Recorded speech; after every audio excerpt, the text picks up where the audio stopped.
Before the season kicked off, Manly's roster was said to be too old and too thin, but if their brick wall defence over the early rounds of 2013 is any guide, the Sea Eagles are just hitting their straps. We're hitting all our markers, I guess, in terms of performance. So, we're pretty happy where we are, but we know we've got a lot of things to improve on, so which is great for us, So it's good to be getting wins and knowing that we've got a lot to improve. Manly's premiership winning team of 1996 boasts the best defensive record of any team in the limited tackle era. That team conceded 191 points at an average of 8.67 a game. This year, they're even more miserly, conceding 36 points at an average of just over 7. I don't consider ourselves to be a soft bunch of blokes, so we want to sort of be making an impact when we do that. And it's good enough that we've had a few halves in the first 5 rounds where we've held them to nothing. So 2 games to nothing. So it's something we're proud of, and we want to sort of, now that we've done it, we want to keep it going.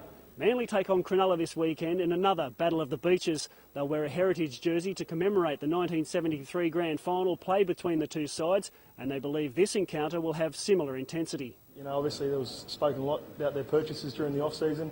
Bringing in into what we already thought was a pretty good back row. So it's going to be a big test for us back rowers, for sure. Manly and Cronulla have built a love-hate relationship over more than 5 decades, and while they admit to having some compassion for their rivals over their current off-field issues, they won't be showing any compassion this weekend. Mark Ashton, Fox Sports News. Western Sydney are relaxed as they ramp up preparations for Sunday's grand final against the Central Coast. Yes, and what can only be described as a fairy tale season for the league's newest club. Coach Tony Popovich isn't showing any signs of complacency, and Fox Sports News reporter Mark Ashton has more. No matter what sport, grand final week is a week like no other. The Western Sydney Wanderers believe their success this season has earned them the right to enjoy the experience, but they want to maintain routine as much as possible. They're a very grounded group, and they've handled the expectation and the pressures throughout the year. And we told them at the beginning of the week to enjoy the week. It's our first grand final, but from speaking to people that a lot more experience than me at this, you want to cherish the moment and enjoy the week, especially the lead up, and that's what we're trying to do. And we won't compromise our preparation, but we want to enjoy it, and even with the fans out there today, we want them to feel a part of it as well. If the Western Sydney Wanderers make more history this weekend by winning the A-League Championship in their debut season, Mark Bridge will also go into the history books. Victory will make him the first player to win the championship with 3 different clubs after success with Newcastle in 2008 and Sydney in 2010. It's a great achievement by him, I'm sure, and he's had a great season as a whole, so hopefully we can make it another win for him and the club and all the supporters as well that have got on board throughout this season, so it's going to be a great match, I'm sure. The Wanderers have already finished first in the regular season and claimed the Premier's Plate, and they'll go into the grand final as the bookies' favourites, and they believe they'll also be the sentimental favourites. I think we've got a lot of people on board throughout the season. It's a fairy tale story, as everyone's calling it, but it doesn't come without a lot of work and effort that we've put in throughout the season. So it's we've had that goal from the beginning to make the grand final, and to hold up that trophy is another one, and hopefully that all comes to head on Sunday. This season's form line can't split the sides either. They were the best 2 teams throughout the regular season and have 1 win apiece and a draw in 3 meetings. Mark Ashton, Fox Sports News.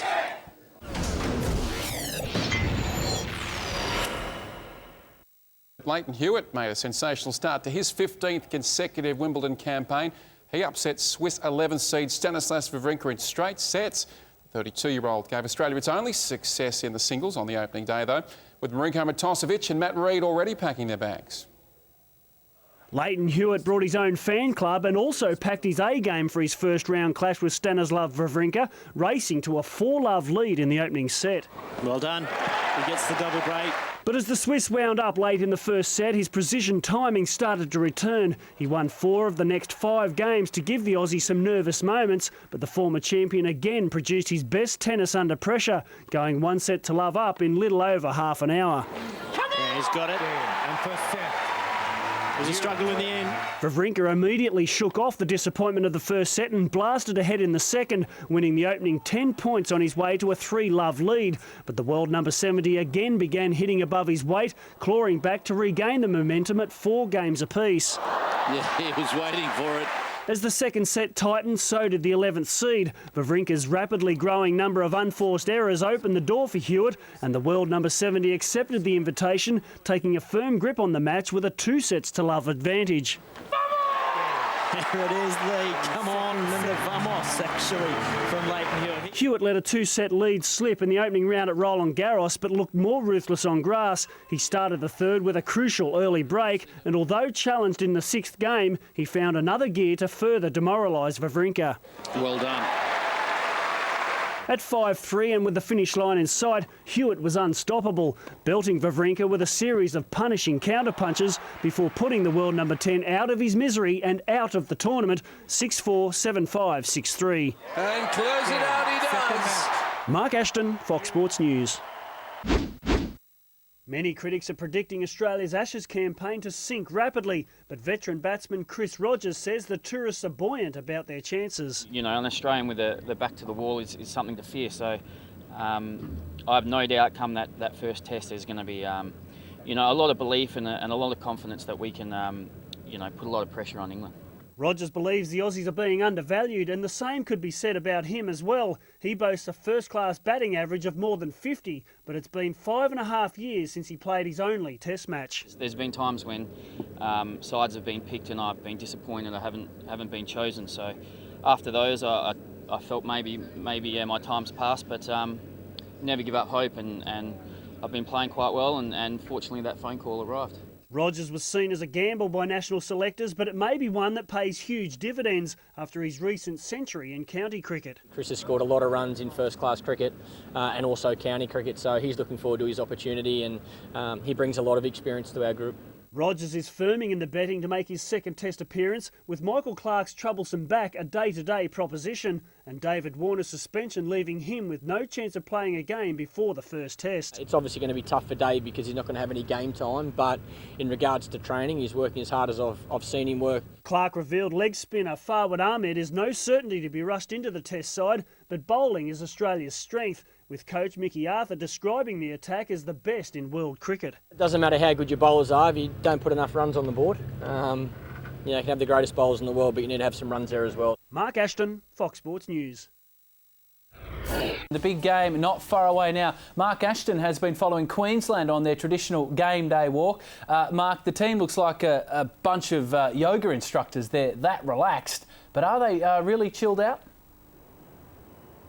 Listen, guys, they are pretty relaxed. They went for their traditional walk this morning and they were joking around amongst each other, and they did look pretty relaxed, which comes, I guess, with winning 6 series in a row. But they were pretty relaxed. Michael Hagan, assistant coach Michael Hagan, said he contradicted Mal Meninga's earlier comments this week when he said that he doesn't feel any pressure and the team's under no pressure to get the win. But Michael Hagan says they're always under pressure in Origin. Every player is under pressure to get results in Origin, and he said Queensland are no different. Don't judge a book by the cover. Jonathan Thurston, Mark, he edges closer to a unique milestone for the Maroons tonight. He really has been the one constant during this period of Maroons' dominance. Yeah, that's right. Jonathan Thurston was at his jovial best this morning, pretending to limp out of the hotel, feigning injury and things like that, trying to put New South Wales off, I guess. But, yeah, he's been a real constant for Queensland. He debuted in Game 1, 2005, and he's the only Queenslander that has played every game in their 6-year dominance, or almost 7 years, I guess. But 23 straight games will be his milestone tonight.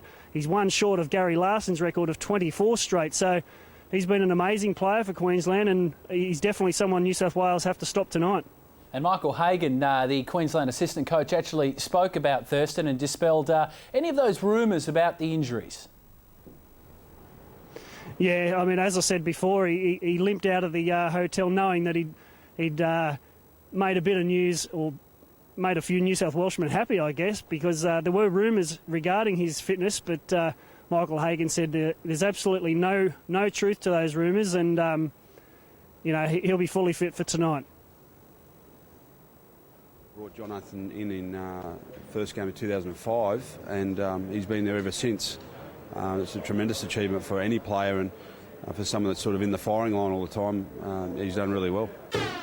He's in pretty good company alongside Wally and Darren Lockyer, of course, but and I think he's made a real good fist to the number 6 jumper in game 1, and I think he'll make it his own for a little bit longer to come yet. He trained the house down yesterday, didn't have a problem, and he'll be 100% ready to go tonight, so we can put that one to rest, I think. Michael Hagan there speaking not too long ago. Mark Ashton still out there at ANZ Stadium. Did Hagan give any indication on where he thinks the game might be won or lost? Yeah, he did. He actually thinks the game will be won up front. He discounted the weather impact. He doesn't think Mother Nature will have a say in the game. He thinks the game will be won up front. Obviously, the loss of Thaiday in the pack is a major loss, but he thinks right up in the engine room with Petro Civoniceva, Matt Scott and the likes, right up front is where the game will be won. Obviously, New South Wales front rowers are a bit down on experience compared to those two, one game between them, but I expect New South Wales props to really give a good account of themselves tonight. Oh, I think up front, I think that's where we need to be better at. I think New South Wales they got out of the blocks pretty well in game 1, and we need to counteract that a little bit with the way we play, and I think our forward pack have probably taken that on board, and we're without Sam Thaiday, so they've all got to share that bit of extra workload. But I think they'll get the job done, and I think our back line and our good players will fit in behind that pretty well. So it'll be a great battle.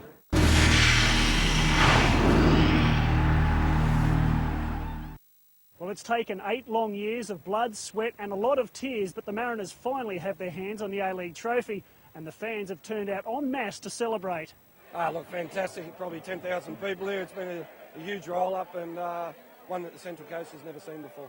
It's quality, The support we've seen all year has been tremendous, and this is just amazing, the amount of people here today. And everyone's just having such a great time. It's good to see. Turning the corner from the train station towards Mann Street, and it was absolutely like a phenomenal thing to see. So many supporters, so many people turn out in yellow and blue, and it's great experience. Well, it was highly publicised before the grand final. The Mariners had lost their first 3 deciders, but now they've won 1. They believe they can get another and go back to back. We've got the squad to do it. Arnie's always made out. The team's so depth. We've got so much depth in the team that we can do it, no worries. We've shown time again. Guys have left and gone overseas to bigger and better things, and other younger guys have come in and done it. So we'll be pushing again to do it exactly the same. Maybe the double next year. The Mariners could well be without Graham Arnold, Bernie Abini and Matt Ryan in their quest to go back-to-back, but after a reception like this, it could make it a lot harder to leave. Of course it does. It's only speculation. I've not heard anything at all, and until I do, I've got another year on my contract at the Mariners. I love working here. The players are fantastic to work with, and I don't want to go anywhere else. Our young players are quality players, so they're always going to have speculation about leaving, so be unlucky for us if they go, but you can't begrudge them, mate. They've worked so hard to get there, and wish them all the success if they do go. Well, the Mariners' first A-League championship has confidence within the club at an all-time high, and now their focus turns to creating more history in the Asian Champions League. Mark Ashton, Fox Sports News.